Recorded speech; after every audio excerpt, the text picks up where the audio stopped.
ఎగువ ప్రాంతాల్లో కురిసిన వర్షాలతో గోదావరి ఉప్పొంగడంతో భద్రాచలం ఏజెన్సీతో పాటు పట్టణవాసులు నరకయాతన పడుతున్నారు. అధికారులు ముందస్తు జాగ్రత్త తీసుకోవడంలో నిర్లక్ష్యం అడుగడుగునా కనిపిస్తోంది. భద్రాచలం పట్టణంలోని అశోక్ నగర్ కాలనీ వాసుల కష్టాలపై B6 న్యూస్ స్పెషల్.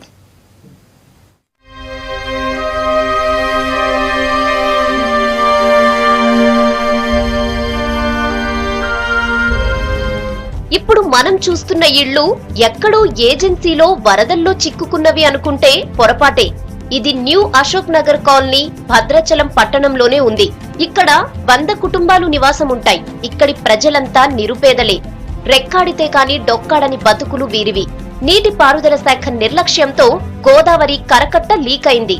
దాంతో వరద నీరు కాలనీలోకి ప్రవేశించింది. స్థానిక కాలనీ వాసులు కనీసం తలదాచుకోవడానికి కూడా నిలువ నీడ లేకుండా పోయింది. ఏముంది, పనులు దొరక్క ఏం లేక చుట్టూ గోదావరి ముంచేసింది. అధికారులు వస్తున్నారు, సోస్తున్నారు, పోతున్నారు. రోడ్లు సరిగా లేవు, కరెంటు సరిగా లేదు. ఎటు పని పోదామన్నా ఏ పని లేదు. సరిగా పాలు దొరకటంలా, సరిగా టిఫిన్ దొరకటంలా. ఏం చేస్తాం? అన్నాలేమో 2ంటికి, 2:30కి, 3ంటికి వస్తున్నాయి అన్నాలు.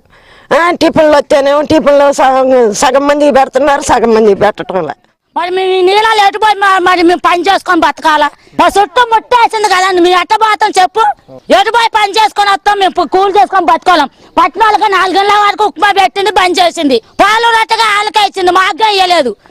మరి ఇటున్న పసి పిల్లగాళ్ళు ఏమైపోతారో చెప్పు, మాకు లేరా పిల్లగాళ్ళు? టౌన్ లోనే స్థానిక ప్రభుత్వ పాఠశాలలో పునరావాస కేంద్రం ఏర్పాటు చేశారు అధికారులు. కానీ చిన్న పిల్లలతో ఇక్కడ ఉండాలంటే పాములు, తేళ్లకు భయపడుతున్నారు జనం. కరెంట్ లేకపోవడంతో దోమలు విపరీతంగా ఉన్నాయి. దాంతో పిల్లలకు ఎలర్జీ వస్తోంది.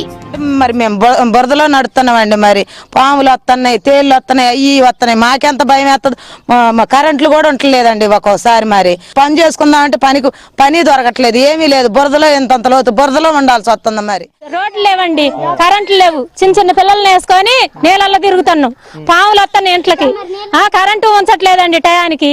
చిన్న పిల్లల్ని వేసుకొని నీళ్ళల్లో తిరుగుకుంటూ కొట్టుకాడికి అటు ఇటు పోతున్నాం. పనికి పోవాలన్నా పని కూడా లేదండి. భద్రాచలంలో 65 అడుగుల గోదావరి వరద వచ్చినా ఎదుర్కోవడానికి సిద్ధంగా ఉన్నామని చెప్పిన అధికారులు విఫలమయ్యారని స్పష్టంగా కనిపిస్తోంది.